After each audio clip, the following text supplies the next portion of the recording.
Hi, Lorraine. Welcome. Thank you. Thank you so much, Beth.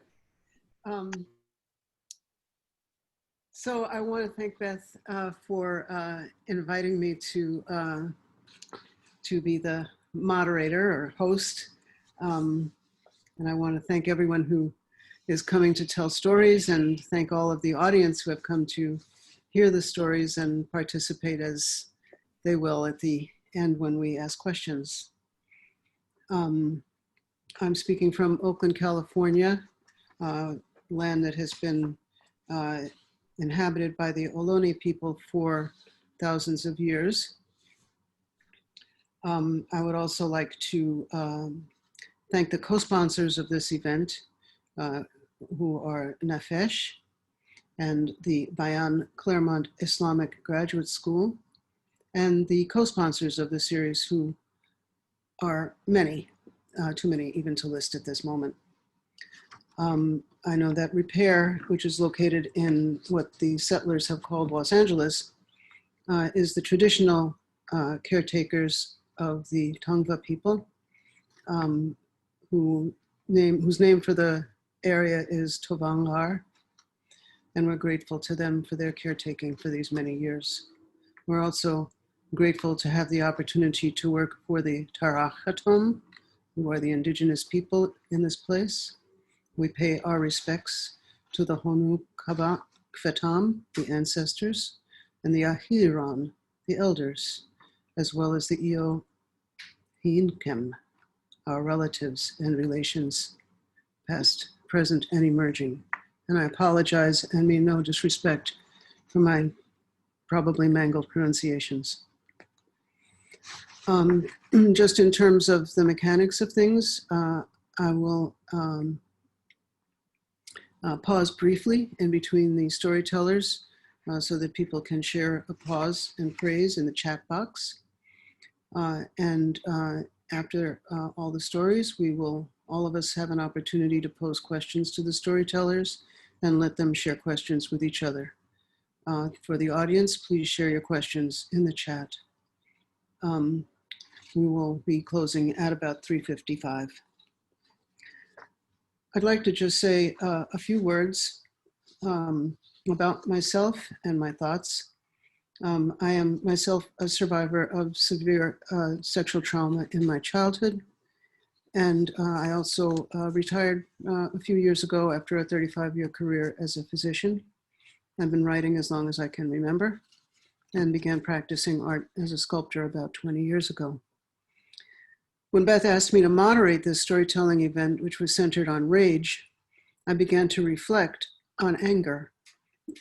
Probably because of my background as a doctor, I tend to think of things in terms of pathways of communication in the body. Sensory information, what we see, hear, and taste, smell, becomes linked to memory, and from there it expands into emotion. And emotion turns around and gives information, sensory information, its meaning. Emotion also provides the energy, both spiritual and physical, so that we jump for joy, we weep with grief, we ball up our fists with anger. And anger, as I see it, is to rage as the acorn is to the tree. I don't want to take too much time from the storytellers, so I'll just close with this poem by Langston Hughes. The first few lines are pretty well known, I think, to almost everybody, but the poem is rarely told to its end, but it's a very fitting ending for our event here. What happens to a dream deferred? Does it dry up like a raisin in the sun, or fester like a sore and then run? Does it stink like rotten meat, or crust and sugar over like a syrupy sweet? Maybe it just sags like a heavy load, or does it explode? And with that, I will introduce our first speaker, who is Juliann. I don't have that particular list with me. Give me just a moment, please. Yes, it's Juliann and Anesi. I am doing this right now. Okay. Juliann Anesi grew up in the island of Upolu, Samoa, and then moved to Los Angeles in California. Currently, she is the assistant professor of gender studies at UCLA. Her creative writing is inspired by the hilarious stories told at her family gatherings. She wrote about these stories in her diary and then coaxed her siblings and cousins to listen to them. Juliann's passion for storytelling complements her research interests in disability studies, educational policies, decolonial feminisms, and girls and women with disabilities. She is a board member of the Critical Ethnic Studies Association and has worked with nonprofit organizations and schools in American Samoa, California, Hawaii, New York, and Samoa. Please welcome Juliann Anesi. Great, thank you, Lorraine. Thank you, Beth, for that great introduction and just for bringing us here together today. So, I'm so grateful to have these spaces, especially in times like this where we all just feel so isolated and apart from one another. So, thank you for the space. So, I just want to start off with just two comments. I mean, I think rage is such a huge word. I think I can go on and on about, as Lorraine mentioned, about anger and various emotions. But I think for me, I want to just focus today on sort of what causes rage, right? And the kind of rage that also is encompassed with silence, pain, hurt, sadness. And then also kind of moving to thinking about transitioning that rage to something more productive. And so those are sort of kind of where I want to go with my story today, in thinking about rage in those ways. So to start off, I'm going to start off a little bit about family. As my bio shows, I grew up in Samoa, which is in the Pacific Islands.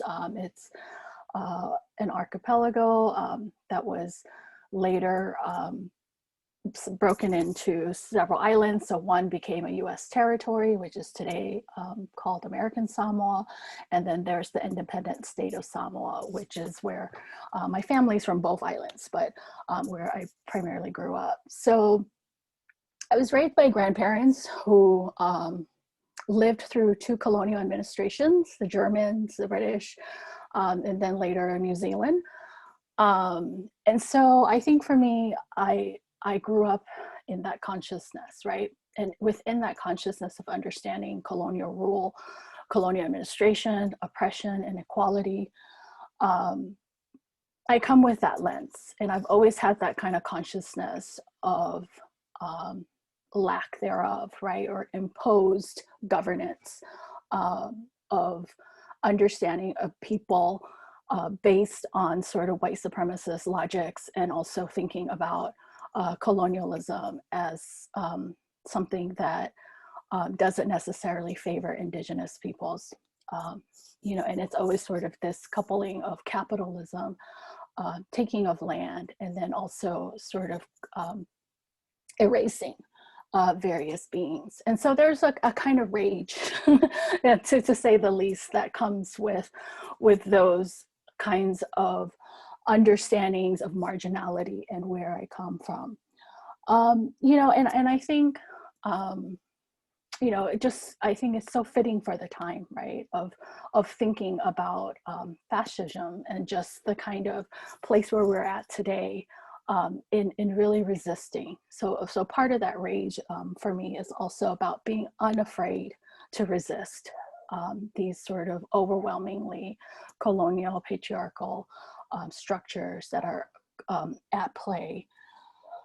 So that's a little bit about my family. And in the 1980s, we moved to Los Angeles, and we moved to Los Angeles basically because I had an uncle here, you know, your famous migration story of you have family members somewhere. So, you know, the next thing you know, you have like 40 other family members at the same place. So moved to Los Angeles in the 80s because my uncle lived here with his family. And the whole premise of our move was for education. So I had older siblings who were going to college and didn't really, there was no higher education schools in the islands, and most of the migration patterns in Samoa at the time was you go through New Zealand, Australia, or the UK for school. And so we were grateful to have my uncle here, who then we ended up moving to LA for school. And I think for me, part of that move encompassed many things, right? I mean, coming to the US or now Turtle Island, understanding all these sort of myths and inequalities that we think about of America, right? America is sort of this American dream, thinking about, you know, this kind of model minority, this land of the brave and free, or free and brave, and kind of understanding those ways of being in the US that isn't necessarily what it is, right? And giving language to that. So for me, I think the transition here was a transition. It was hard, but it was also about opportunities and kind of thinking about another world and imagining another world, but also holding on, I think, to aspects of who you are.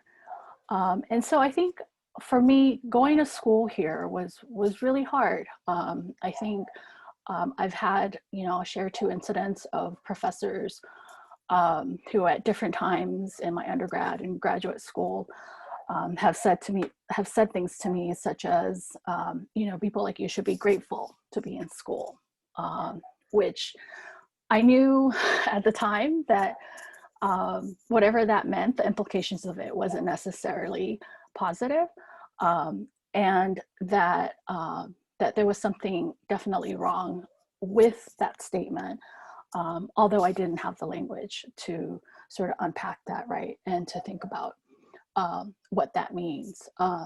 You know, and I think later in graduate school, I also had another faculty member say to me, you know, you should just go work because people like you are good at working, as opposed to going to school and getting a graduate degree. And so I think, you know, all those sort of experiences coupled with understanding sort of the inequities in so-called America is something that I think is rageful, that you process, everybody processes different. And for me, I chose to kind of take those racist, you know, patriarchal, classist statements, you know, project it towards who my being into something more productive, you know, and I've always, all the sort of work that I've done, whether it's in universities or out of universities or family or community, has always been about sort of imagining a different future or imagining a different world, but also very much understanding the inequities at play and also the power structures at play in thinking about family, in thinking about how do we continue to fight and resist. And, you know, it's not just enough to survive, but also to thrive, right? To imagine something different. And so, I just, you know, want to just say that rage can also take many different forms. And I think rage can be productive. It can be counterproductive for some. But for me, I choose to kind of hold rage in ways that are useful for me, but also then to use that to empower others and to give them agency and to sort of critically think about what is at play here. And so this is something I continue to do with my students, with my family members, is to sort of think about naming what's happening, giving them language to sort of process that, and then to change it. there has to be a change. And I think we have so many different models in our world of change and survival and resilience and pain and happiness that we can all sort of draw from. And so I think I just want to end with just saying that rage can also be productive in ways that that you can empower others and find hope in places of despair. So I think I'm not quite sure what my time is, but I think I'm gonna stop there.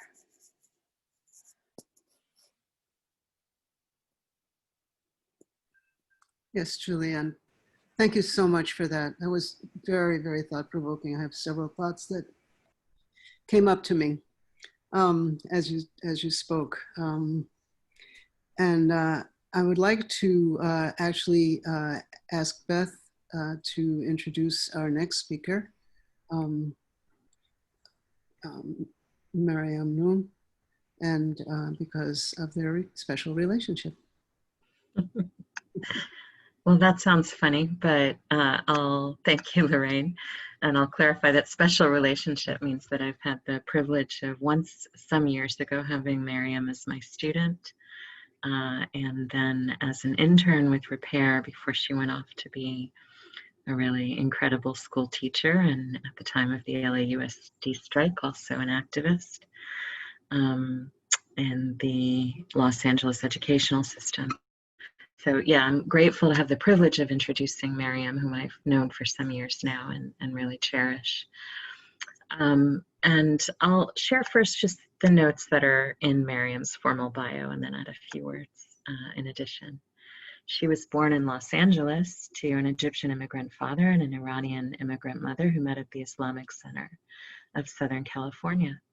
She pursued her undergraduate work at UCLA with a bachelor's in human biology and society, and then went on to study at the UCLA Grad School of Education and Information Studies, from which she received a master's in education. And she currently teaches science at the Humanities Academy of Art and Technology in East LA. She also serves on the school board of New Horizons School, Pasadena, a faith-based school of which she's an alumna.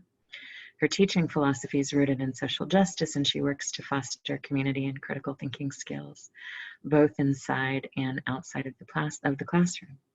She's an Angelino through and through and enjoys exploring new hiking trails and the occasional unsweetened Earl Grey tea with a big splash of almond milk. Her faith in God is at the core of her being and continues to drive her forward. And the things that I'd love to just add about Maryam, she has a truly joyful spirit coupled with the ability to empathize and grieve deeply. And anytime that you meet somebody who has that combination of traits, you know that you've met a pretty rare and precious person.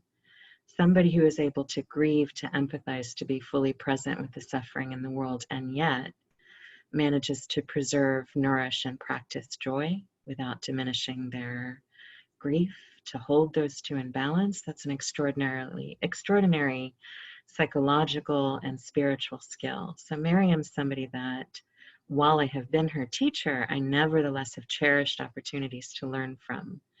And it's not surprising that she went into education. She's a natural teacher, one of those people with a powerful speaking voice and presence, a warm and welcoming and nevertheless ferocious and impassioned energy, which necessarily compels her audiences and students to want to hear more, to want to listen closely, and to notice that it feels good, even when she is sharing things which are disturbing, to be in her presence. So again, it's my great privilege to introduce Maryam Nouh, who's going to be our next storyteller. Maryam, just let me make sure that you're unable to unmute. I invited you a moment ago, but Zoom seems to be relentless about trying to turn people off. Thanks, audience, for bearing with us. We'll have Maryam on in just a second.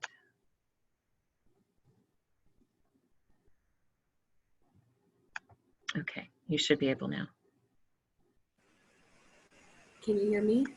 Yes. Excellent. Thank you so much, Beth, for that beautiful introduction. I was not expecting that at all, and I'm very overwhelmed with so much love for you in my heart, and so much love for repair. And thank you for giving me this platform and opportunity to speak and share a story. So I just want to begin with a prayer that I say before speaking in front of anyone, really, usually in front of my students as well. And it's the prayer that Prophet Moses made before going to the Pharaoh to basically talk to him about his oppression and freeing the Israelites. So the prayer is in Arabic, it's Rabb ishrah li sadri wa yassir li amri wahlul 'uqdatan min lisani yafqahu qawli. And that translates into, oh my Lord, please expand my chest and make my path forward easy for me, and please remove any knots from my tongue and my speech so that they may truly understand me. Amen. So with that, story of my rage. I was afraid to tell the story, although it's critical, since any rage from me and my kind is so easily deemed criminal. But this is a story of righteous rage. So the year is December 2015, not too long ago, but still before Trump and before COVID, so it feels like forever ago at the same time. I was student teaching in Lincoln Heights, which is an area of Los Angeles, part of the Los Angeles Unified School District. Now, throughout our college years, me and one of my best friends, Yasmin, had always dreamed of going to New York City, the Big Apple, just as a trip to visit. And this was finally going to happen. I had gotten approval from my mentor guiding teacher to take a few days off. We had booked our tickets together. We were ready. I was 22 at the time. She was 22. And we were so excited to spend a little bit of our December in New York City. We booked our tickets together. It was going to be from LAX to JFK. And I should add here that my relationship with airports is a little bit complicated. So when I was growing up and I was younger, I actually loved airports. Strangely, there was something so freeing, something that made my heart soar when I'd hear the hum of an airplane and look at it over me, whether I was in a car or standing still. Just seeing that airplane, thinking of all of the people who are flying in the sky and where they might be going to. And that love for planes translated into a love for where they take off from, the airport. But like many Muslim millennials, if I would have to identify myself as such, my relationship with airports completely changed after September 11th. But it didn't change fully. I had flown many times since September 11th, 2001, up until December 2015, without a hitch, honestly. So my affective filter was lowered. But this time was a little different. I had worn the hijab, the headscarf, in June of 2015, and this was going to be my first travel experience as a visible Muslim. But of course, I didn't think much of it. After all, 9/11 was years ago, and I had always seen so many visible Muslims in the airport that, again, I really didn't think much of it. So I was very excited. The only thing was the flight was going to be a red-eye to New York, and red-eyes are not very exciting. But of course, my friend and I giggled with each other, talking about how we would be each other's human pillows. So it's 10 p.m., we're driving to the airport. We get there, we're singing New York, New York by Frank Sinatra very loudly and very off tune. And as soon as I set foot on the sidewalk, the terminal sidewalk, something changes inside of me. I really couldn't even pinpoint it or really name it. Why was I suddenly so aware of myself? Why did my back stiffen, my pace quicken, a pit in my stomach thicken? I suddenly felt so watched and exposed. And to be honest, it's a feeling I never even knew I had internalized. A Muslim at the airport, guilty until proven innocent, right? But it was all in my head. Obviously, really no one was staring at me. The security line was pretty much a breeze, and I felt okay. So slowly, I felt better. However, when I get to the body scan, as usually happens, I'm pulled off to the side and given a head-to-toe pat down. Now, I should add here that I'm also type 1 diabetic. So I carry around a life-saving device with me, attached to me at all times, an insulin pump. This sustains me. However, if you see a visibly Muslim woman with a bulge in her pants on the side, that's a device that lights up the scanners, you know that the body scan is always going to happen head to toe, without a doubt. So I give my apologetic spiel and my smile, let the woman at security know that this is an insulin pump, my life-saving device. She proceeds to pat me down from head to toe, asks me to touch my insulin pump, caress it with both of my hands.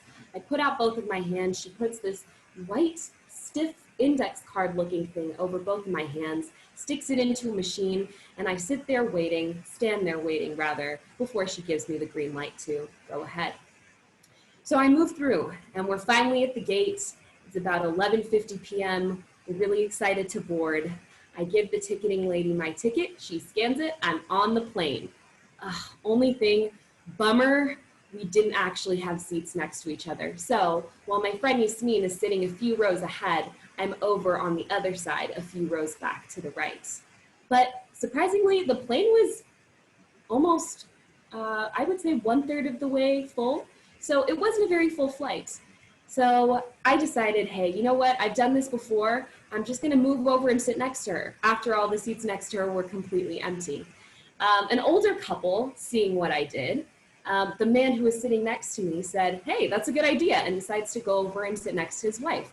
So we're really excited. The man sitting next to his wife, I'm sitting next to my best friend, and we're almost ready to take off. But then there was a commotion up at the front. The ticketing lady, platinum blonde, youngish looking, is storming over. I'm wondering what's happening. Is someone hurt? Is something wrong with the plane? She storms over, and she storms over directly to me. I was pretty taken aback, but she stares at me and then says, ma'am, is this your seat? I was, again, pretty flustered. I wasn't used to these kinds of interactions with people. I mean, I'm generally pretty easygoing. And so I was caught off guard and said, oh, actually it's not. Sorry, I just, I switched my seat to sit next to my friend, and since the plane wasn't full, I thought it was okay. Ma'am, show me your ticket. I was, again, taken aback. I fumble to find my ticket, and my friend's giving me a worried look. I hand her my ticket, again, giving my nervous smile, but also feeling the tightness in my chest and that pit in my stomach thicken once again. Ma'am, this isn't your seat. You need to go back to your seat now. I, again, was very taken aback. I had already taken off my shoes for the flight, so I start to fumble and put on my shoes. She yells again, ma'am, this entire flight is waiting for you to get back to your seat. Again, this feeling in the pit of my stomach, what is it?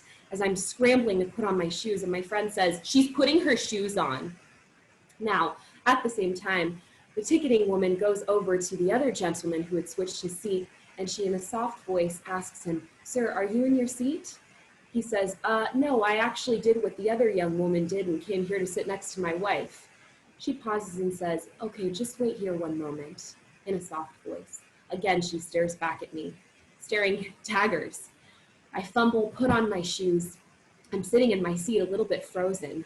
I'm not moving.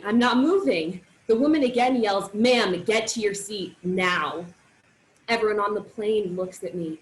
It feels like forever. Everyone just says, just go to your seat, looking at me apologetically, sadly, but also pathetically, like I'm some animal on the street that's left to die. So I stand up again, this pit in my stomach thickening and thickening. I go back to my seat and I sit. And then she leaves. She was never even supposed to be on the plane. She was the ticketing agent. So we're close to liftoff, and at this point, tears are streaming down my face. I wouldn't tear up in front of her. I didn't want to give her my tears, but now I'm tearing up. Am I feeling sad? It doesn't feel like sadness. It feels like something different. It's a heat. It's tears. It's tears, and I feel the rage. I feel the tears of rage pouring down my face. My friend motions over to me and says, come sit here again. The older gentleman was never asked to move. I sit there paralyzed, and then in an out-of-body experience, I stand up And I walk over to her and I sit back down, trying to shrink myself as small as I can, hoping, praying that nobody else tells me to get out of the seat on this almost empty plane anyways. Rage. I can't let the rage out, but I'm outraged. I can't let the rage out, but I'm outraged. And so we fly, and I drift in and out of sleep. And as we're about to land, my friend Yassine looks at me and says, "Mare, I think if you said anything, she would have taken you off this plane." I didn't really know what else to say. I didn't even know how else to feel. I've always been afraid to show rage. Always been taught that rage was something to be feared, something bad, something beastly, something baseless. But I realized that is such a brilliant and incredible lie, and a terrible lie. Righteous rage, outrage, is what moves and shakes us. When we feel, we act. And to me, righteous rage has become something that's powerful, prophetic, wise, strategic, even honestly, revolutionary. I won't lie, I still fear it a little when the rage creeps up, only because, again, rage for people of my kind is seen as criminal. But I know that I and we absolutely need it. And when it's challenged and when it's channeled, it can truly be transformative. So this is a story to say, this is really a growing process and just a step on my journey, and a story in my journey to truly understanding how to process and harness my rage, because I don't want to spend the rest of my life saying, I can't let the rage out, but I'm outraged. Thank you. Thank you so much, Maryam. That was such a powerful story. Wow. I really love the way I love the way you described every piece of the physical reaction that you had, and the discovery of what is it that I'm feeling, this unusual, extremely intense feeling, and discovering this is rage, and the power of rage to bring about change if we use it properly. That was a very powerful story. Thank you very much. Our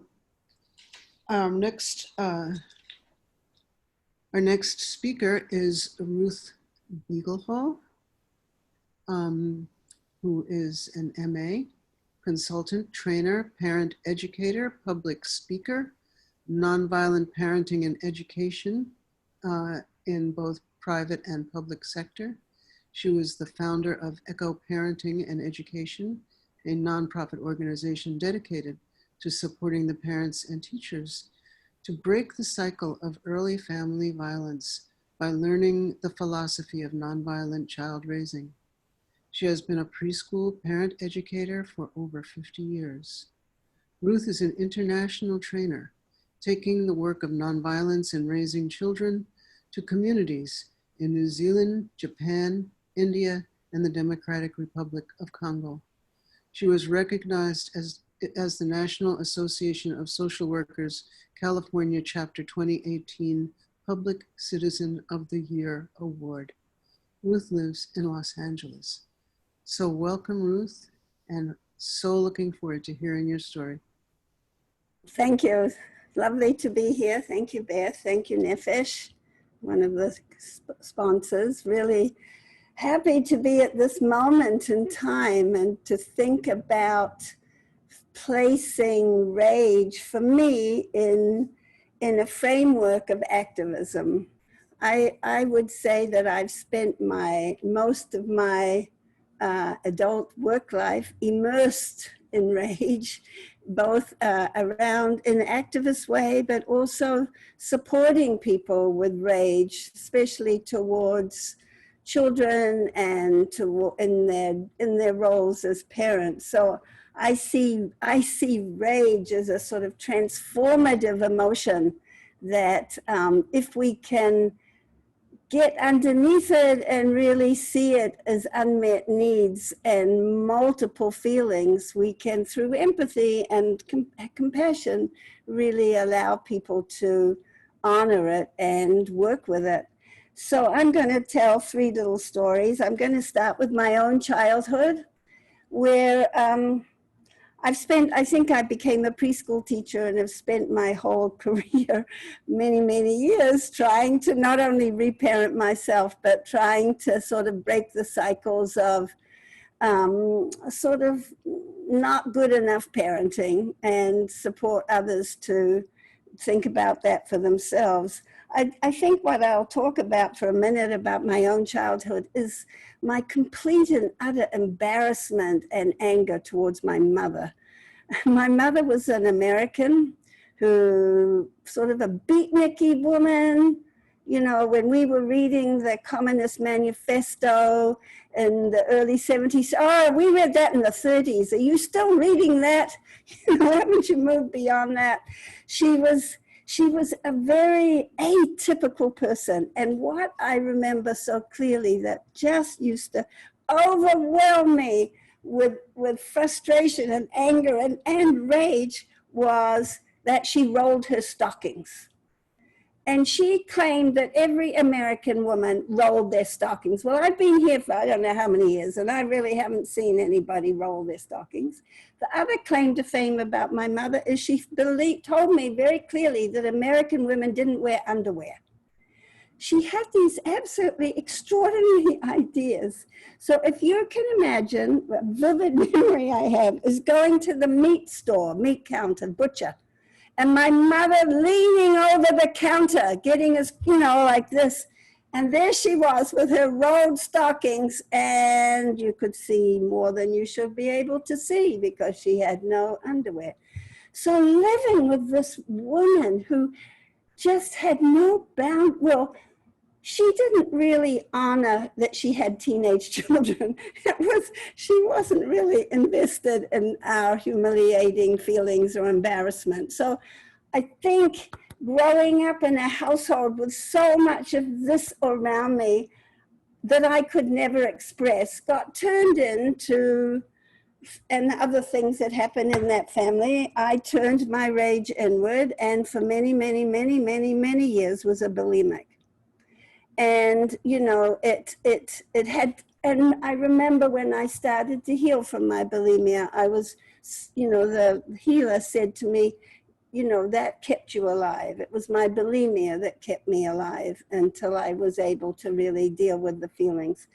So that's sort of a little bit about my childhood. And, you know, I can see my mother in her my brother's football socks and her high heels, you know. It was like, Mom, come on. You shouldn't be wearing these clothes around your teenagers. And then I want to come to when I came to this country. I was very shortly after I got here in 67 or 68. I went with a group of people who'd been very active in the Berkeley free speech movement to a Vietnam War march in San Francisco. It was huge, and it was full of activist rage. Now, you know, if you know much, Juliann, maybe you know something about New Zealanders, you know, we didn't see that. And here I was in the midst of this powerful, powerful rage that became like, to me, like it opened a spigot for me to really begin to think about anger in a very different way, to begin to realize that it was through rage and activism that change could happen. So that was very, very powerful. Then living on the same block with these radicals who had been active in the free speech movement just opened for me a whole new vista of how to see the world. I had never thought about I'd never thought about the Communist Manifesto. I'd never thought about reading Labor's Untold Story and just being in study groups and eating groups and just being immersed in this channeling of all this rage into something that was incredibly powerful. And then, of course, came the feminist movement and the wonderfulness of meeting a bunch of women, feminist women, who actually had children, knew I was a preschool teacher and said, so let's start a school, you know, let's start a preschool. We had no money, we had nothing, so we actually started a preschool in double garages. And we were fierce in our determination, in our rage, in our, you know, the men would try to take over the running of the meetings, and we took on male chauvinism, you know, like it was just so powerful that voice that we were, you know, this is our movement, this isn't yours, come on. And then there was, of course, as you might remember from that time, all the sectarian arguments and, you know, trying to take over, oh my goodness. But here we were really determined to provide 24-hour universal quality free childcare now. And we said, we have no money, we have nothing, we'll get a double garage. Well, you can imagine that led to contempt of court and two-year struggle. We nursed each other's babies. We were prepared to go to jail.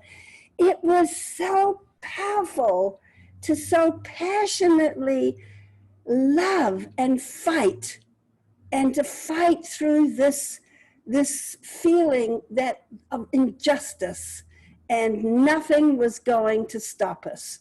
We had, you give us another place and then we'll move. Well, they said, we're not giving you another place, and we're coming to get you. We're bringing a school bus on such and such a date.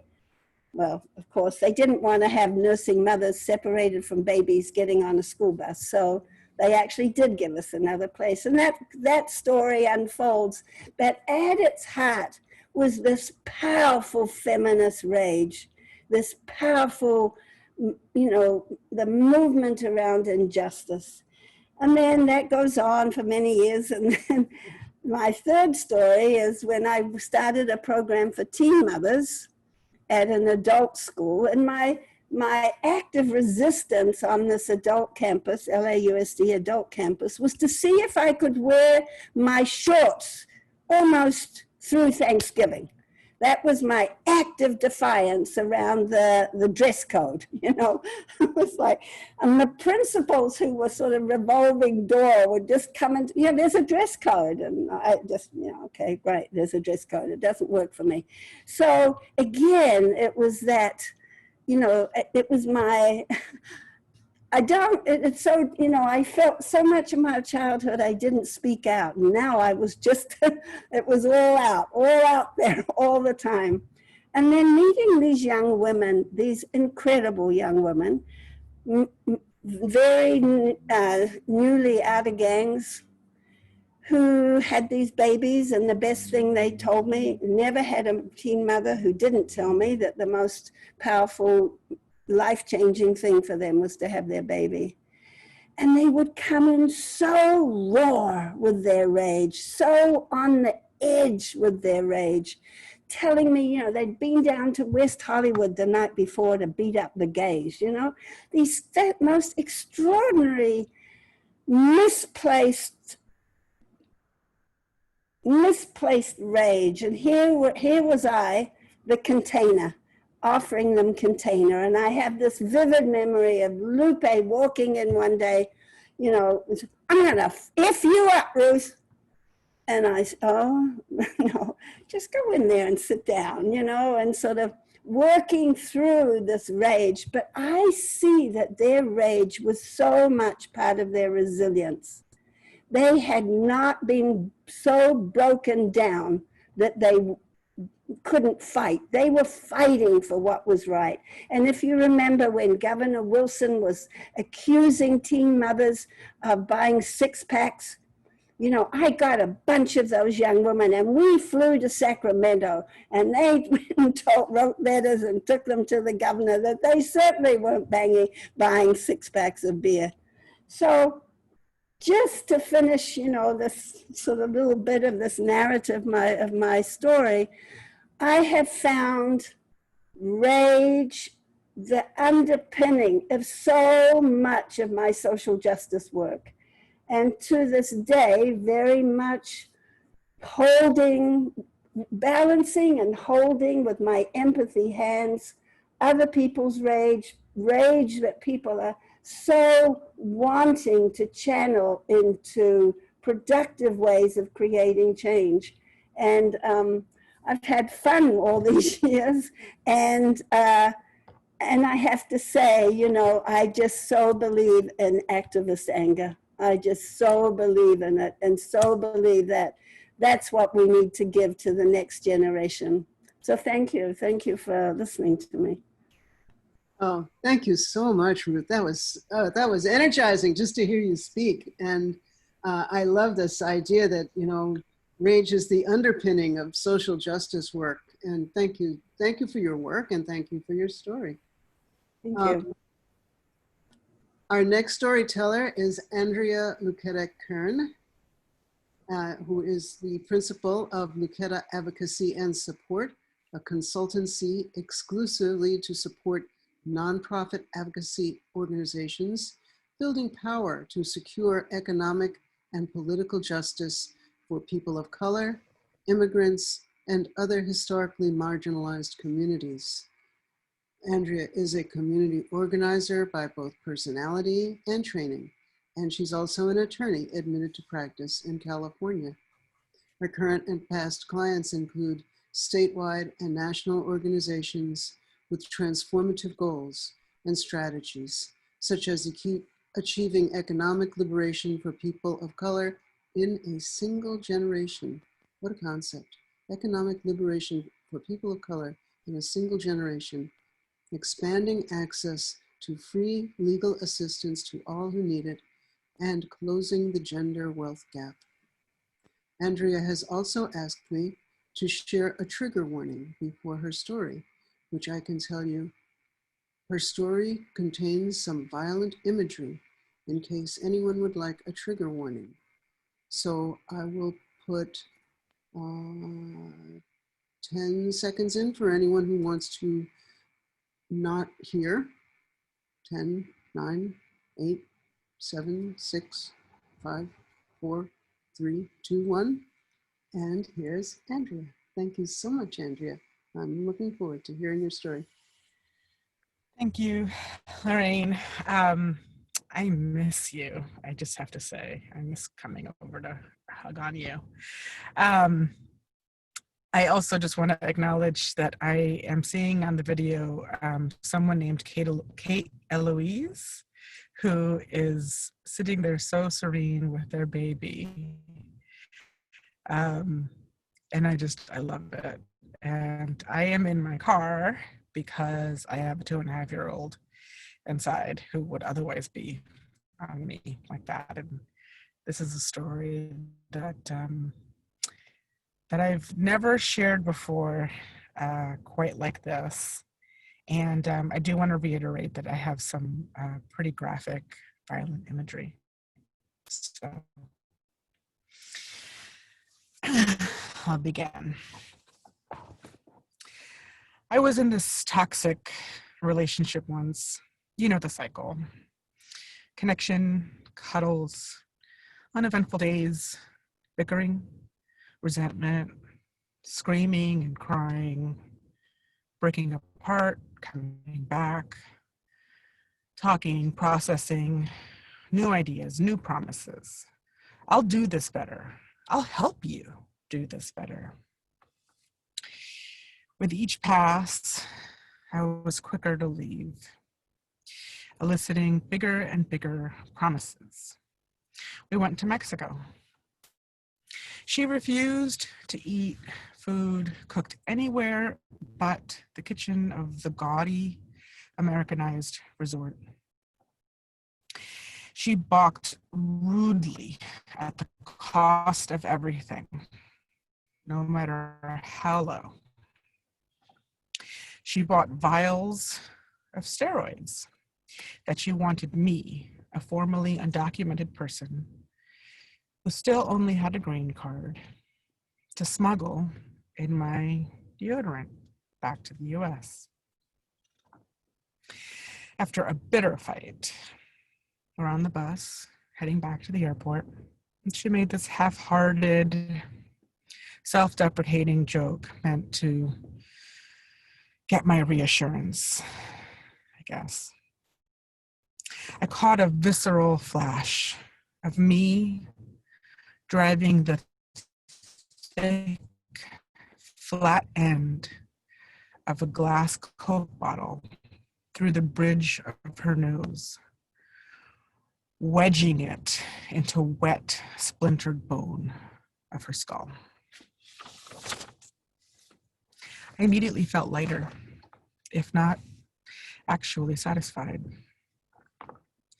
Years later, I witnessed someone that I love very deeply and admire very much be relentlessly and intentionally gaslighted and fucked with. This fucking asshole grew more energized the more desperate she felt, the harder she tried to keep just a little bit of light of her own. I remembered I had a tarp and a shovel in the trunk of my car. I started studying him, his size, his weight. I wondered about a knife. Could I get my hands on a gun? An overdose of something? I knew that the previous tenant, where they were, had murdered his wife simply by cutting off her oxygen tank. I'd watched them roll her body down the alley, and he moved. I don't even know when. That apartment just one day was empty, doors and windows open. I know that I am physically capable of debilitating someone in a major way. In grade school, I was known for fighting boys and girls, but I was known for fighting boys. I've had my nose broken. I've been kicked in the stomach hard. I once straddled a kid and punched his head repeatedly into the asphalt of the schoolyard. It soothes me to imagine the rise and fall of adrenaline, the application of my weight, the slick feel of blood, the tension of waiting for them to expire, go limp, make space for my breath and my sorrow, of collecting myself back into my body to do what needs doing, cleaning, running, lying. When I can't do that, when all I can conjure up is nothing, there's no fight left, not even an imaginary one. All there is numb exhaustion, heaviness in my limbs, lead encasing my brain. I'm bereft, not even tears left. I sleep, and asleep, I parent, I work, I plan, I wait, I forget. Thank you.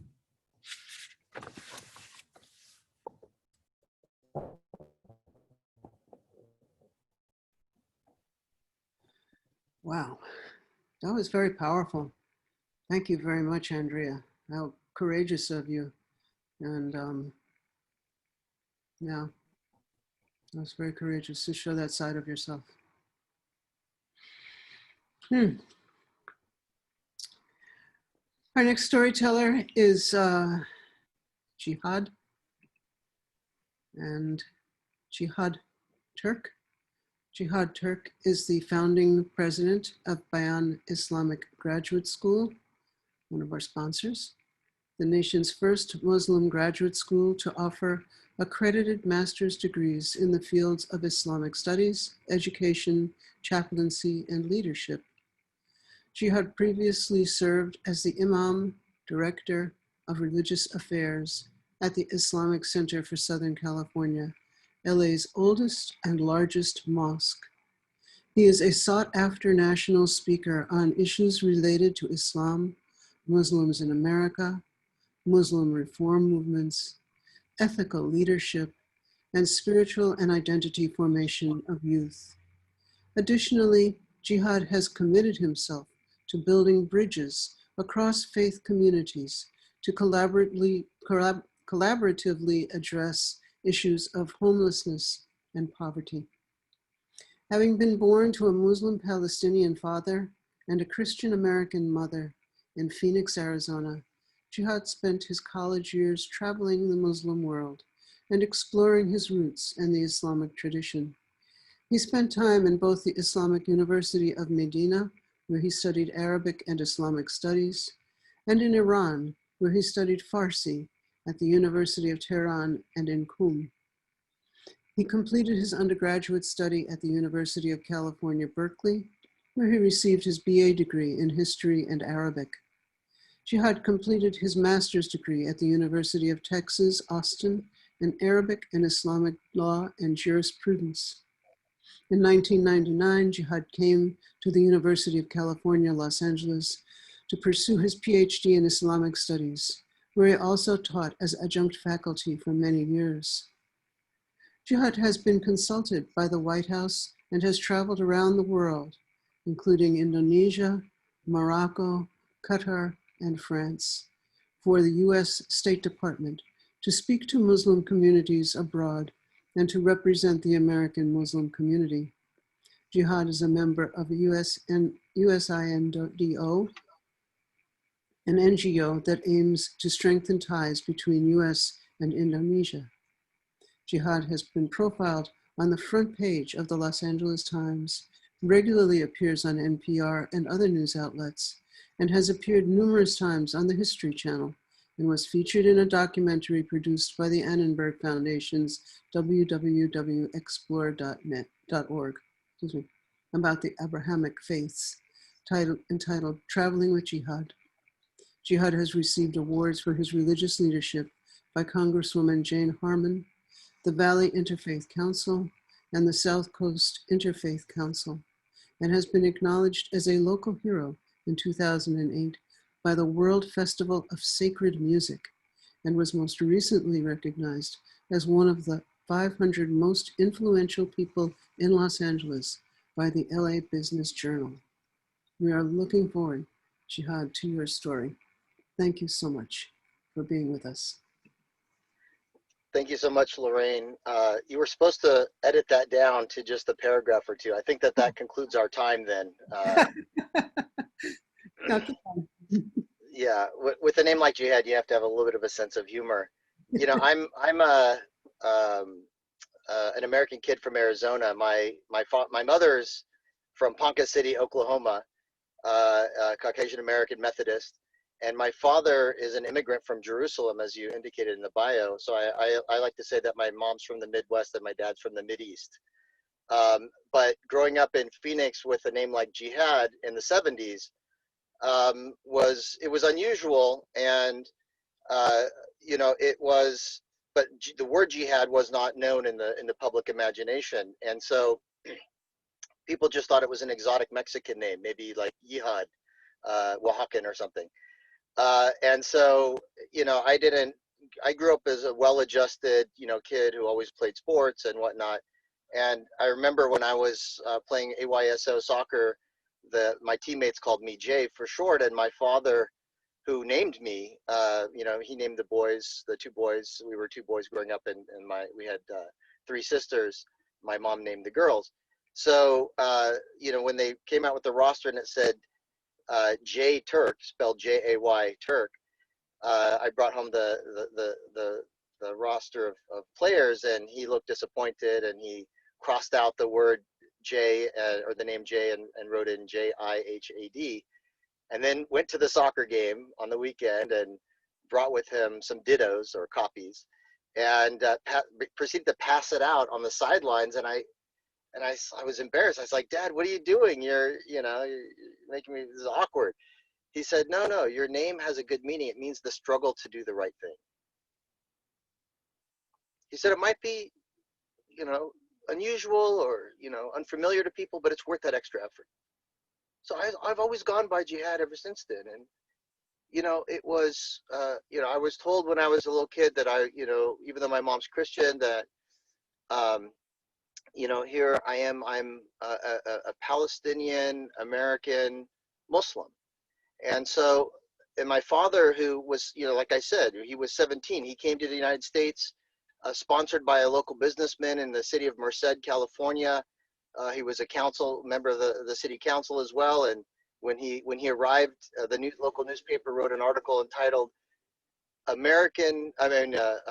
Arab boy arrives in Merced to begin life he dreamed of. What a different world it was back then, and how we welcomed newcomers to this country. So, but here I was growing up in Phoenix as a well-adjusted kid, and being told stories about his homeland back in Palestine, and the orchards, and he grew up with his grandfather who had some land and grew vegetables and fruits, and the food's always a big part of culture. And so I was a very happy-go-lucky kind of kid too. And so when I was 10 years old, this was our first time traveling internationally as a family, and we decided to, my parents decided to take a trip and visit our cousins and our relatives in Palestine.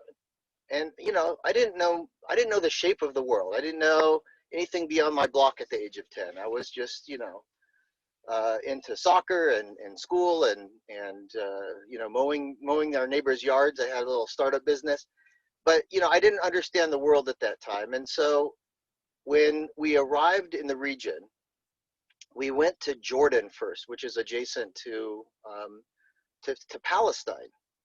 And we stayed in a hotel and for a day or two, and my father went to go get the paperwork in order for us to cross over into Palestine. And my mother, who, she's very soft-spoken, she's such a loving, beautiful soul.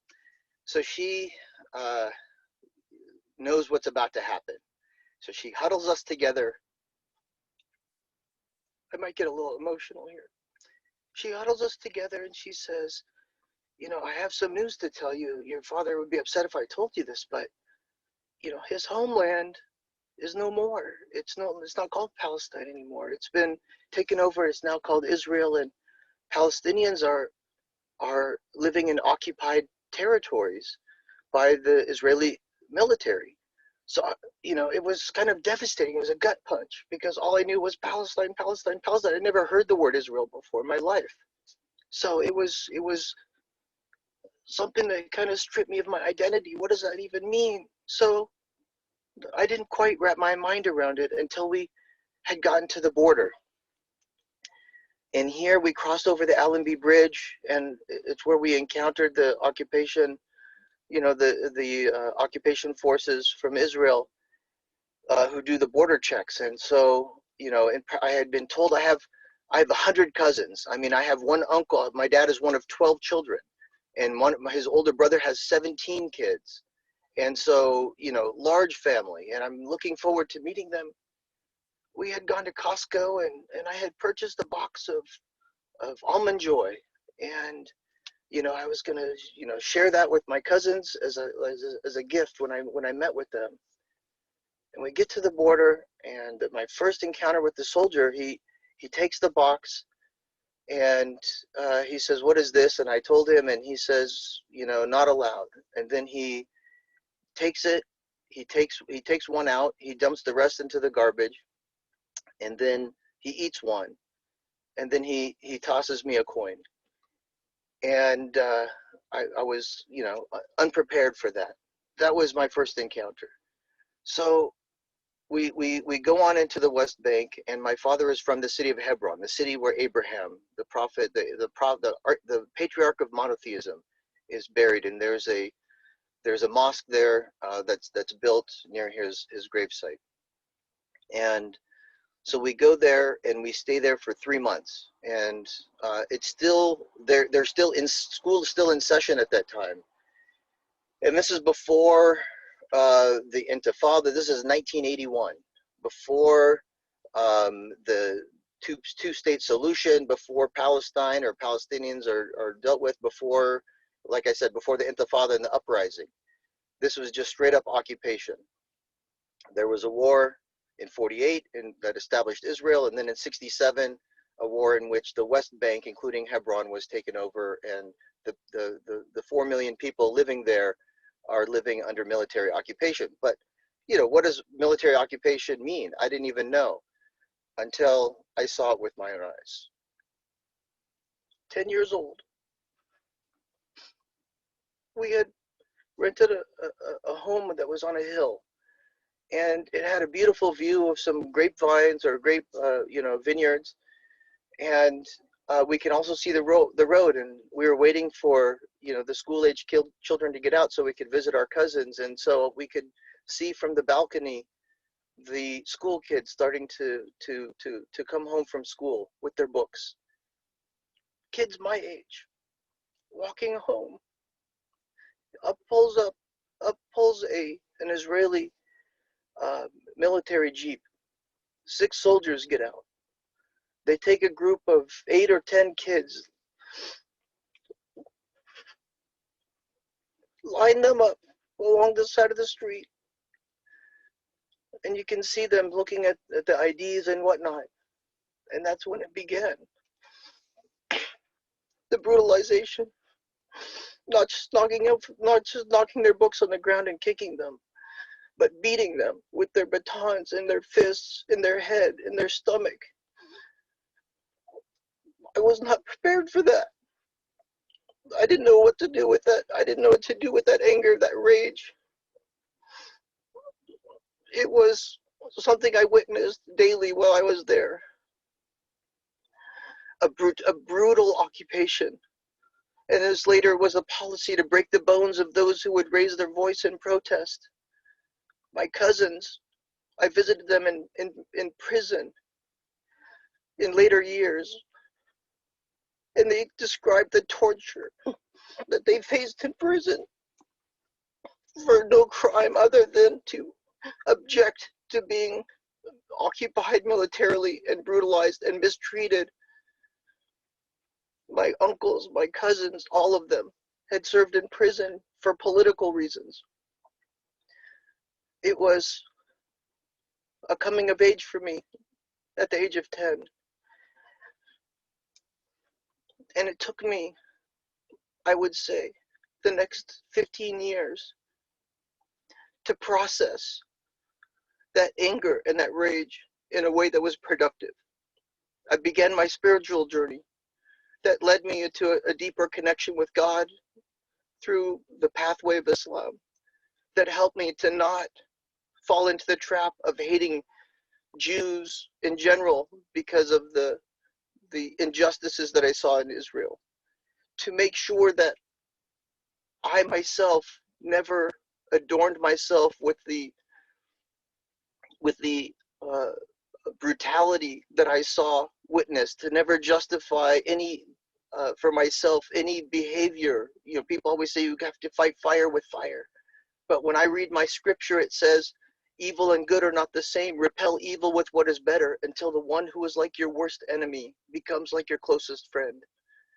And this began a journey for me that eventually, 30 years later, I returned to that land along with a close rabbi friend. This is now, I'm the imam at the Islamic Center of Southern California, where Maryam Nouh grew up, and her mother worked there, and I knew her for her entire young life.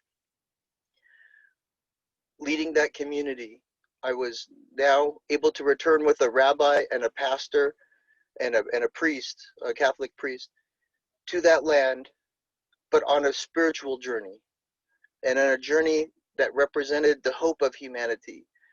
And yet there's still rage, but the rage is not indiscriminate. The rage is not discriminatory.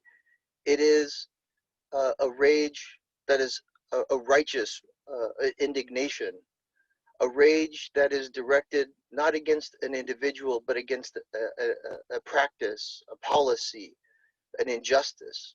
And so the rabbi that I went with was part of Rabbis for Human Rights, because he too, as an ethical Jewish leader, was able to identify that not all the practices of the Jewish state of Israel were in line with the Jewish values. And so we were able to come together as people of faith and reclaim the role of faith as one that we could, in a united voice, speak truth to power and speak with a united voice for those who are oppressed. So, in closing, let me just say this. Rage, anger are emotions that as we grow and become mature are not emotions that we should suppress or that we should ignore, but we should be in touch with that anger and rage and direct it to what is constructive and beautiful and transformative to the world in which we live. Thank you.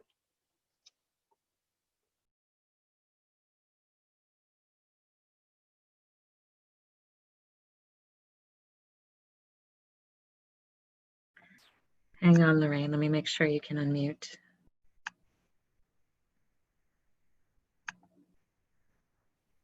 Okay, there we go. Thank you, Jihad. That was amazing and very moving. And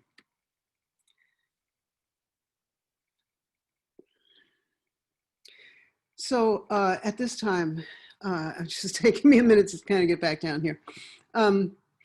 At this time, we can, I would like it if people who feel like they would like to ask some questions to put them into the chat, and we'll pass them on to the participants.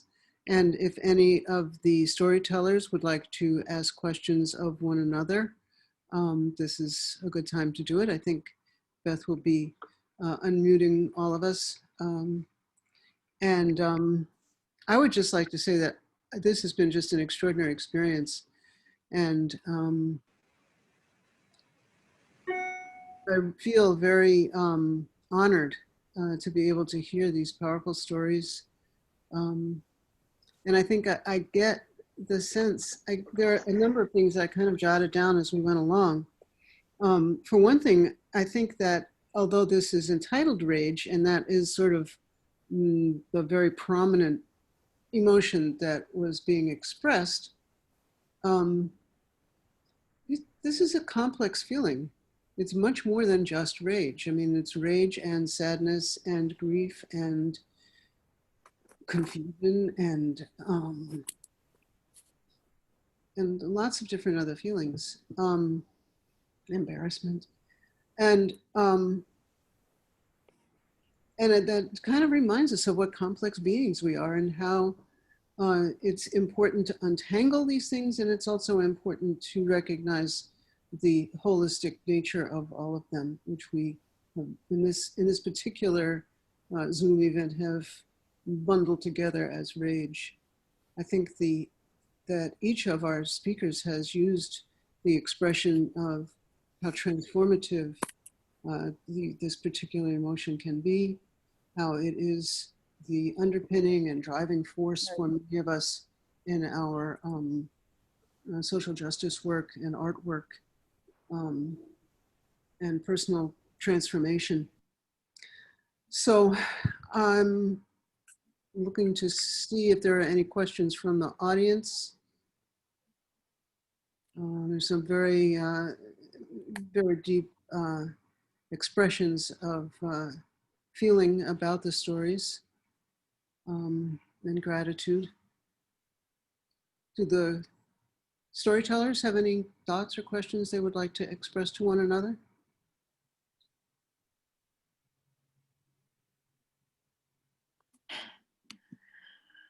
Maryam?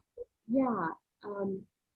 I just wanted to share that I'm so grateful to be witness to these stories, and I'm so grateful for the honesty and the vulnerability and the rawness of these stories, because I really feel like vulnerability is so hard, but it's so powerful, and it's really in vulnerability that we truly connect and feel and are moved to do something. So each and every single one of the speakers, I'm so grateful for how openly and honestly and rawly you shared, and how we resonate with it, and how we move with it. So thank you so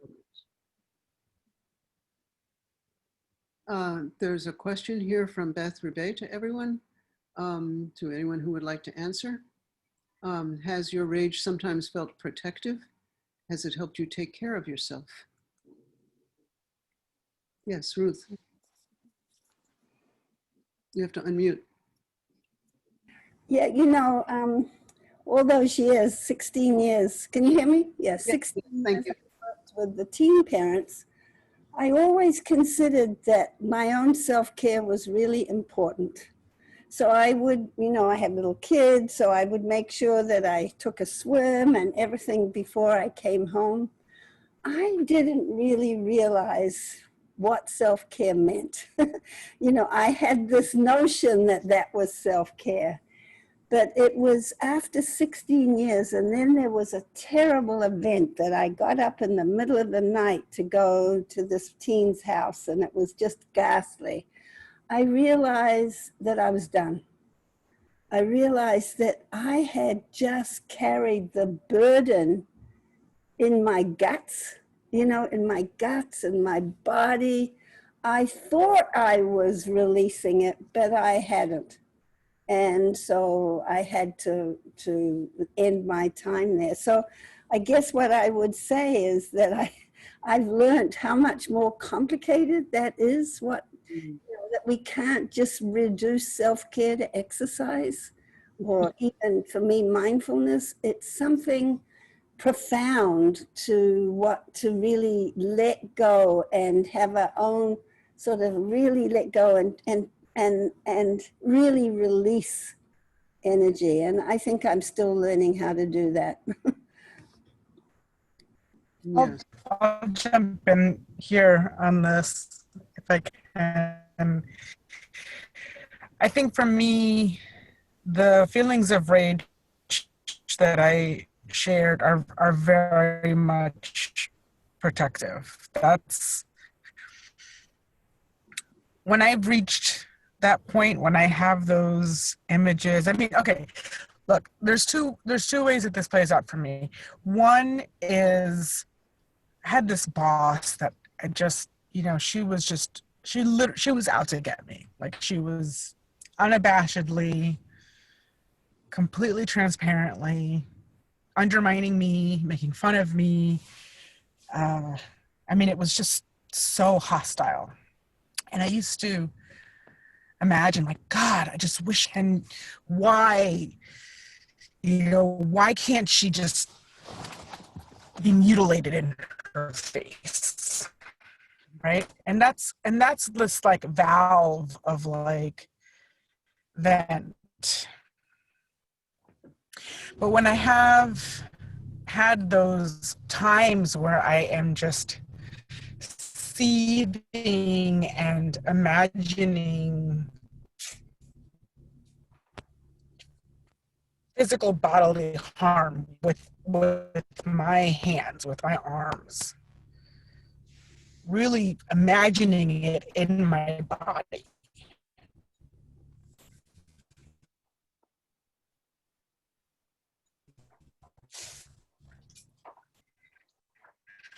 I know that at that point, I'm exhausted.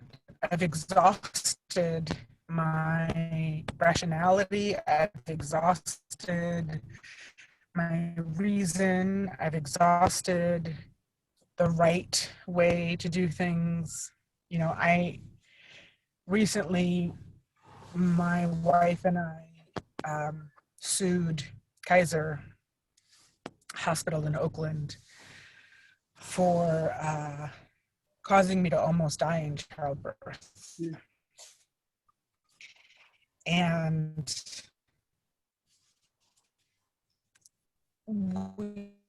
we did, you know, restrained at 5 points, and I was immediately angry.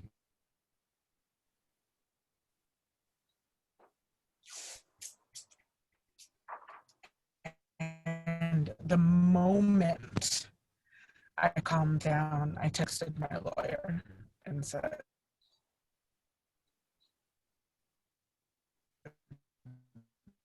Andrea, we're getting low bandwidth messages for you. It might help if you turn off your we're doing video. this. We're going hard. And it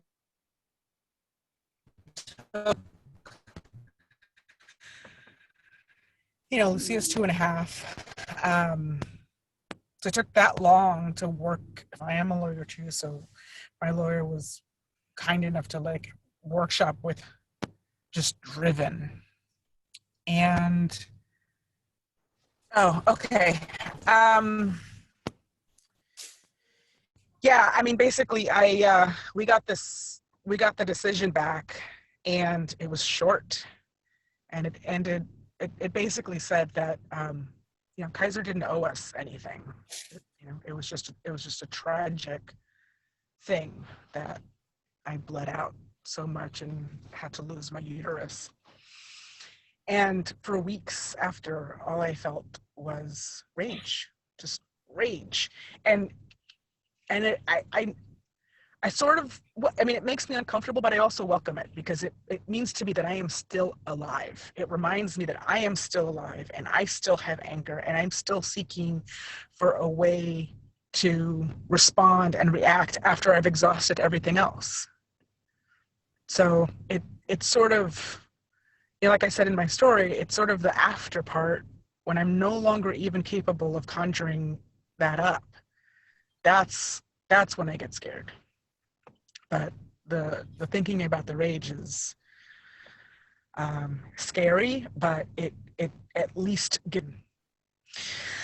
I saw that Beth asked me a question about my daughter. So my daughter is getting her 2-year molars right now. So folks with kids, you might know what that means. It's like it's the very last. All 4 molars are coming in, and it's extremely slow and extremely painful. And she has been raging out like crazy. She gets frustrated, and usually I talk her through her frustration, and I say, take a breath, and she goes, like she can't even slow down to take a breath. She's so mad. But lately I've seen her stick her hand in her mouth and bite as hard as she can. Or yesterday, she did not want her leg warmers on. And so she pulled them. She put them in her jaw and just pulled and pulled and pulled with all her might. And I am there for it. I am totally there for that. You know, I don't tell her not to do that. I mean, I worry that she'll hurt herself, but she gets to express rage. You know, and hopefully she'll learn ways to deal, and she will take breaths, and she will do all the quote unquote right things to deal with whatever's frustrating her. But I never want to take that away from her. I'm glad that she shows rage when she needs to.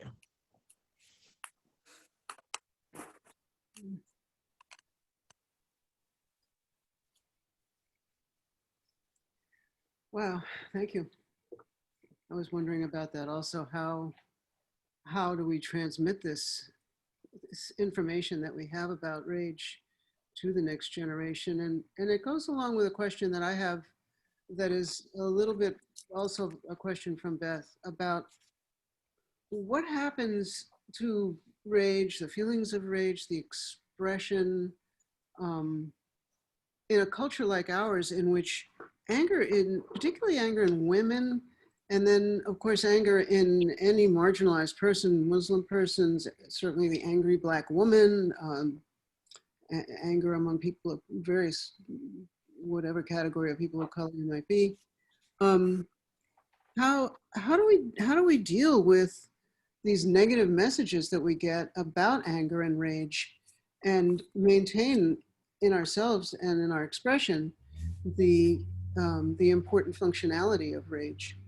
So I'd like to ask that of all of the participants, and in particular Jihad and Maryam, in these days when, as you say,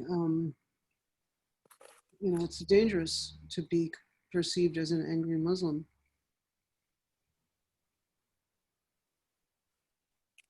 But to anyone. I'd like Maryam to go first.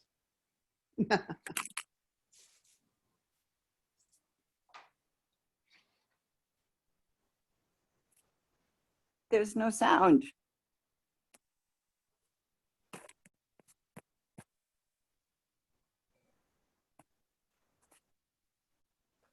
Sorry, I wasn't able to unmute for a little bit. Thank you. Can you hear me now? Yes, I can. In terms of, I think it's a really good question, figuring out where to place the rage. I think for me, again, as I said in the story, I've really grown up to feel fearful of expressing rage, and afraid to be targeted or perceived as a problem that needs to be fixed. And I think that's honestly something that I'm still trying to process. I think my first step is to, when I witness rage from others, to not be averse to it and to lean into it and to find the root.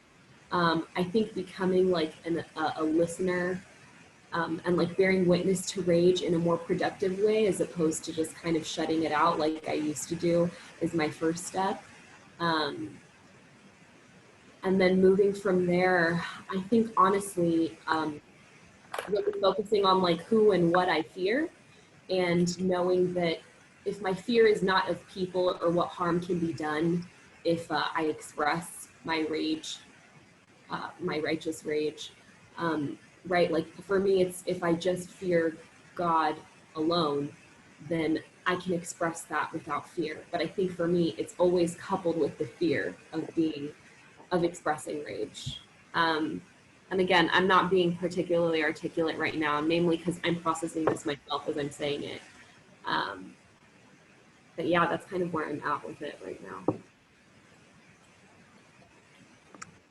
Yeah, with regards to how to navigate being Muslim and, outspoken on things that are outrageous, I had the great good fortune of meeting the famous Harvard professor and social justice activist Marshall Gantt, and was able to study with him and receive some training from him on narrative, public narrative. And what he teaches is something called the story of self, the story of us, and then the call to action. And so, the idea is, if you have this pain point, if you have this experience that is a very real, raw human experience that you can articulate, very much as Maryam did and the other storytellers here, that is an experience that when you paint that picture, other people can relate to, and then you can broaden that particular idiosyncratic story that is your story to a story that includes humanity, that includes all people. You can then tap into something that is greater, and that inspires people into a call to action, and to follow through with the call to action, to make a change in the world, to prevent that same pain or harm, or feelings of hurt or experience of injustice that led to that anger and rage, to prevent that from recurring. And so I think that as human beings, it's important for us to, as was articulated earlier, for us to show some vulnerability so that we can connect with other people. I think part of the problem that we find in today's world, in which there is a growing sense of tribalism, and what I mean by tribalism is this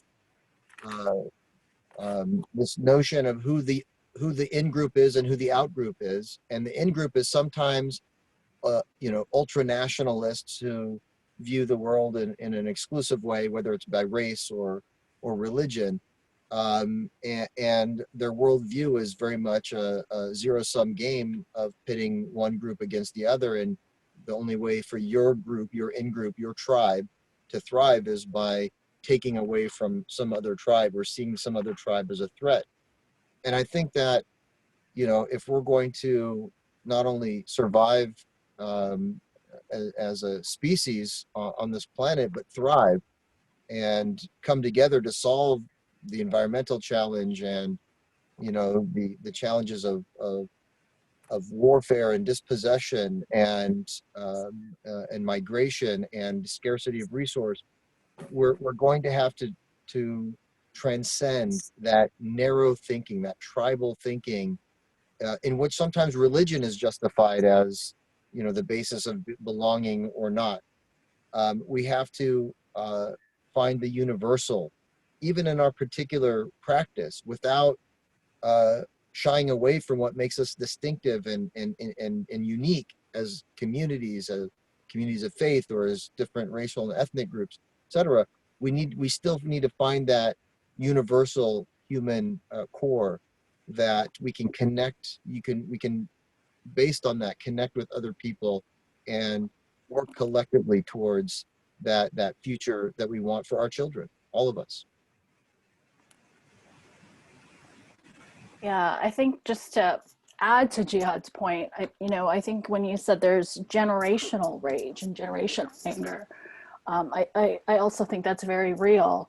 There's also, I would say, intergenerational rage and anger and experiences that also has to be dealt with. So, I think part of the question too is, how do I deal with that, with rage in my position as a scholar? And I think for me, I'm still raging. I embrace being in rage and anger about a lot of things. I think it fuels also a lot of my work, but also I think there's something very real and raw, as all of the other storytellers have just shared, about our experiences that that it has to be recognized, right? And I think Audre Lorde's work around anger and racism, the sort of positive use of anger, is very important to also kind of think about here.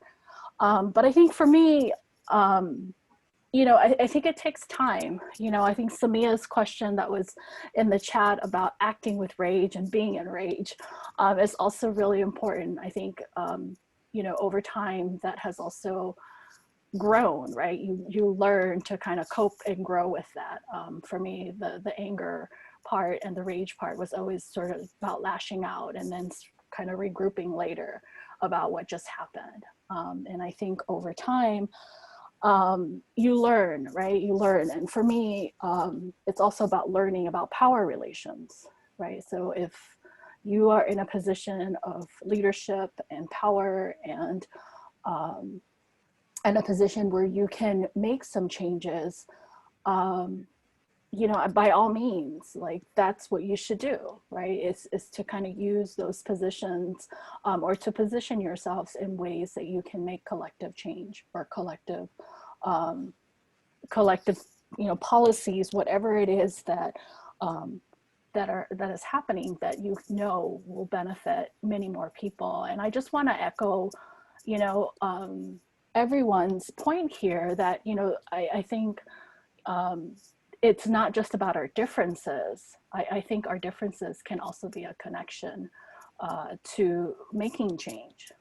We don't always have to have similarities to kind of come together and work through various issues. And I just want to echo Jihad and Maryam's, position here. They're in a very trying time in our political climate today, where scapegoating and they're targets of all sorts of violences, and I think there's ways too that communities like these spaces can also work together to kind of counter those narratives, right? And to think about space that is much more productive, and to talk about these issues. And there's a consciousness here. We all have a consciousness here of social justice, and imagining what are other stories or other narratives that we can also put out that are much more positive for our communities.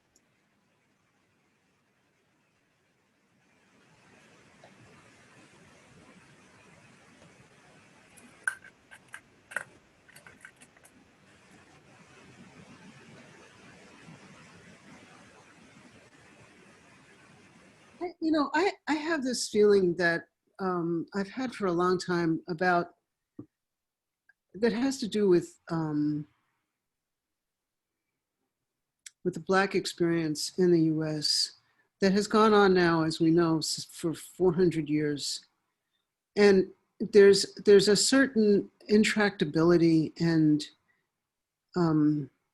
for every step forward, there is this unrelenting resistance and backlash that you can just see generation after generation. And it was, emancipation, and then there was Reconstruction, and there was Jim Crow, and then there was civil rights, and then there was all the backlash to the civil rights movement and the Southern strategy. There was affirmative action, and then reverse racism, and Barack Obama, and then Mitch McConnell. And it's just like, it just feels like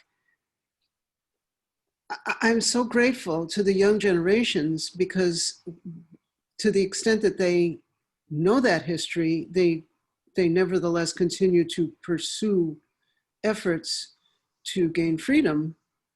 But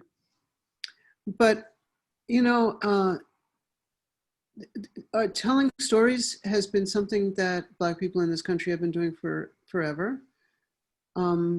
Rage has definitely been around forever. Grief, respectability, showing wounds, education, all of that stuff, hard work, God knows. And I have to say for myself, there are times when I just feel very despondent about the whole thing. And I don't know if this is a place to bring it up, because we are speaking very positively about making change. And you kind of have to believe in the possibility of change just to continue to make change. But I'd be interested in knowing what the I have to glaze everything before the sun sets. So it's not a great time, my love. As much as I want you to hang out, I have to focus because I have a really big work. We've got someone unmuted who doesn't realize they're broadcasting. I'm just interested if there's an answer to this kind of discouragement. I see so many. Hold on 1 second. Hold on. Mute. Yeah, I'm muting. Yeah. She's connecting to audio, so it's not letting me mute. Okay. Okay. All right, go ahead, Lorraine.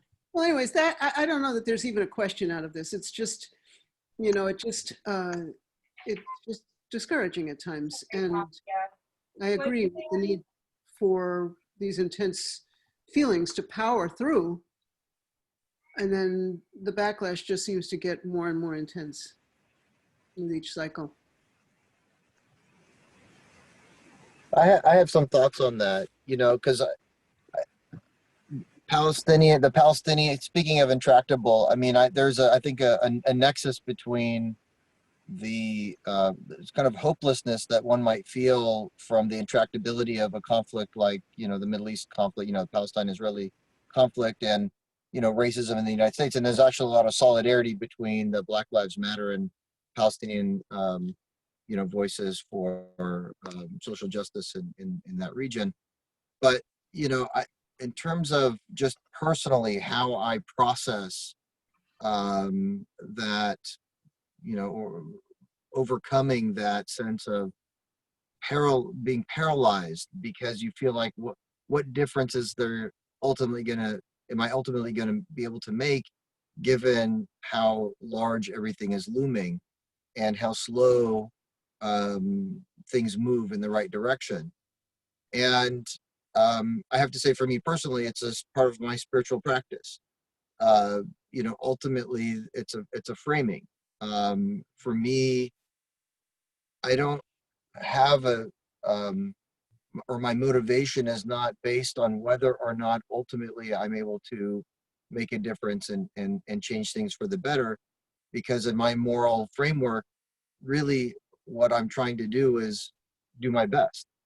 And the outcome, believing in a higher power, the outcome is kind of out of my, out of my control. And that ultimately, as a spiritual being, I'm trying to grow in my character, and part of that is to try and do the right thing, not just in terms of personal decisions, but in societal areas of society. And I think it was Cornel West who said, "Justice is what love looks like in public."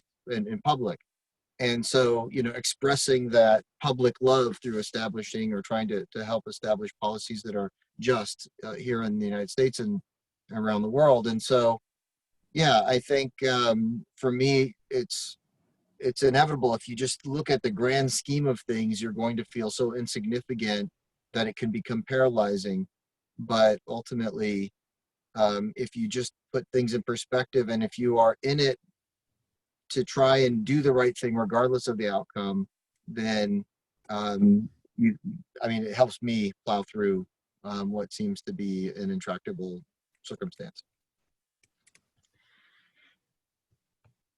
I wanted to chime in on this as well and say one thing I've really appreciated today is that folks have not hesitated to say things that are just hard to say in public spaces, to talk about the desire to be violent, to talk about despair, to talk about embarrassment and humiliation, to sort of bring these things that are vulnerable even to speak of and that we know we may be judged for forward, and to look at them.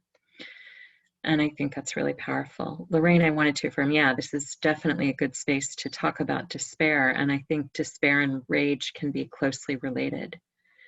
For me, despair is something that happens when I run out of the capacity to produce and act on rage. So in other words, when I can't even get angry anymore, when I'm just so heartbroken, so grief-stricken, so horrified, so, profoundly repulsed by the things that are wrong around me, and I don't have the energy or strength to respond to them. A lot of times I'll find that I can't access rage. I can't get angry anymore. I'm just falling into the space of feeling that I am not enough and nothing around me is enough to help me respond. It's a terrible way to feel when it becomes despair, depression, despondence, hopelessness, powerlessness.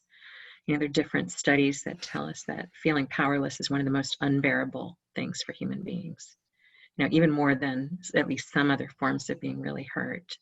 Feeling not just that you are being hurt, but that you have no power to stop it is a psychologically unbearable experience. And I think I don't have any perfect answers for anybody, but what I will say is when I need to lift myself from despair, when I'm entering that space and not coming out of it, not just grieving, but feeling stuck there. And the first thing I do is read Aurora Levens Morales. She's just the author who helps me with that. She's got so much clarity. So where Jihad mentioned, the ways in which he gets perspective, and Ruth is now putting in the chat that she reads Maryam Greenspan's Healing the Dark Emotions. For me, it's Aurora. I go and I read her work to just become grounded in the sense that there's, tremendous communities who are fighting for the things that I am fighting for, and who care for and experience and notice and witness all the things that I do too, that I'm not alone with any of that. And that if I don't have rage right now, someone else is holding that, and they'll be there to share it with me when I'm ready to carry it again. And Lorraine, I just want to quickly close this by saying my part of this by saying that there's a sculpture that you created that I have the great fortune of hosting in my home called "Someone is Holding What You Are Unable to Bear." It's a really beautiful sculpture. Unfortunately, I don't think it's currently featured on your website.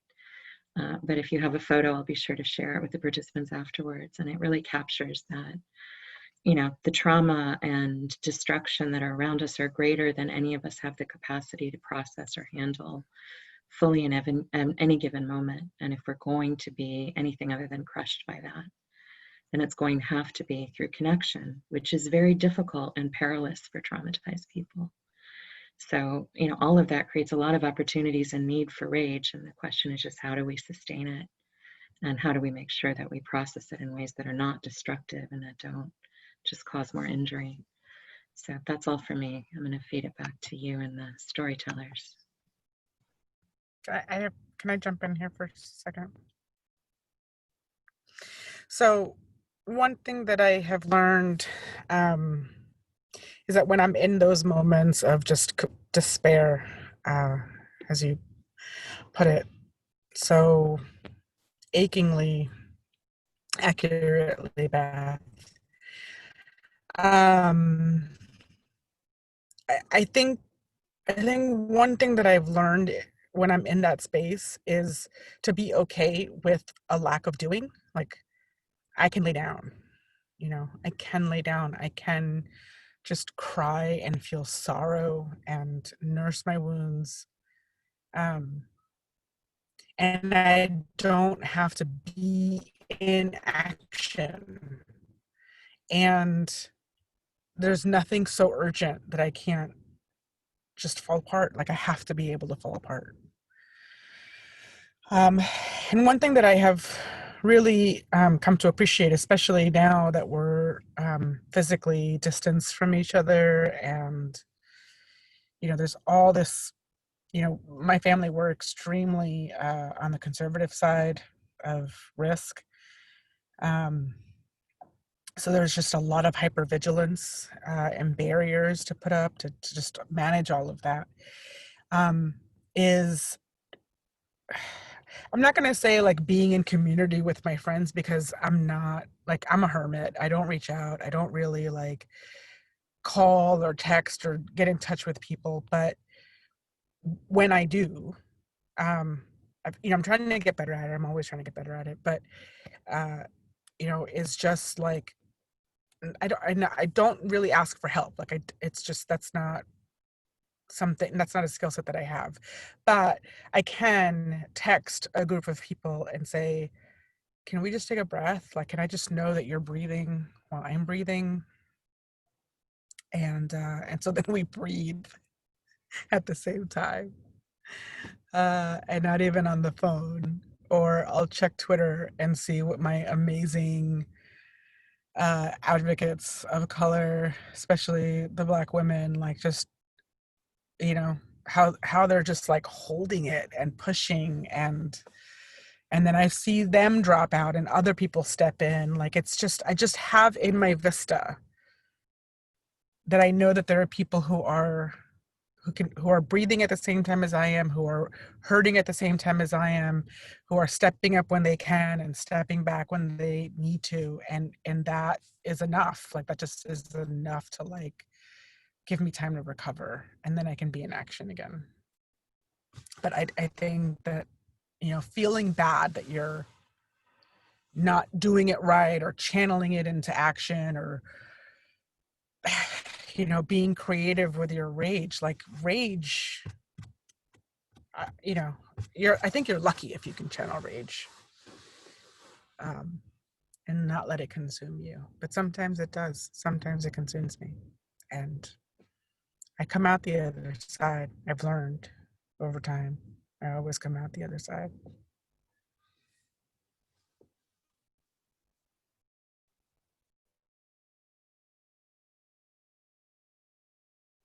Thank you. Thank you for all of these thoughts.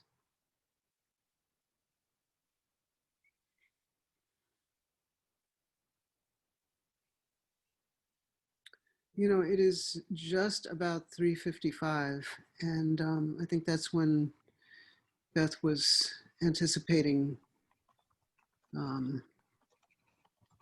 bringing our group to some closure. So thank you very much. Thank you, everyone. Thank you for the storytellers. Thank you for the questions. Thank you for the thoughts in response to despair. I have a couple quick announcements, but I want to first say thanks to Lorraine. It's really precious to have you guide this conversation today as someone I've been talking to about our capacity to feel and not feel emotion for about almost 20 years now, I think 18. So I don't think Lorraine mentioned, but she's one of our founding board members and definitely one of the people whose energy and clarity is really fundamental to Repair being able to do the work that we do. I also just want to acknowledge each of the storytellers. Thank Juliann and Andrea and Jihad and Maryam and Ruth, precious Ruth. All 5 of you have been really beautiful today, and I appreciated your energy so much. I'm going to thank our audience and thank those who watch the recording later, and stop us now for announcements. But before I do, for those who are seeing this shortly after, the publicity or the registration page is live now for Courage, our November storytelling event, which is going to be on Sunday, November 15th at 4 p.m. So you can find that as courage-stories.eventbrite.com. Again, thanks so much to everyone.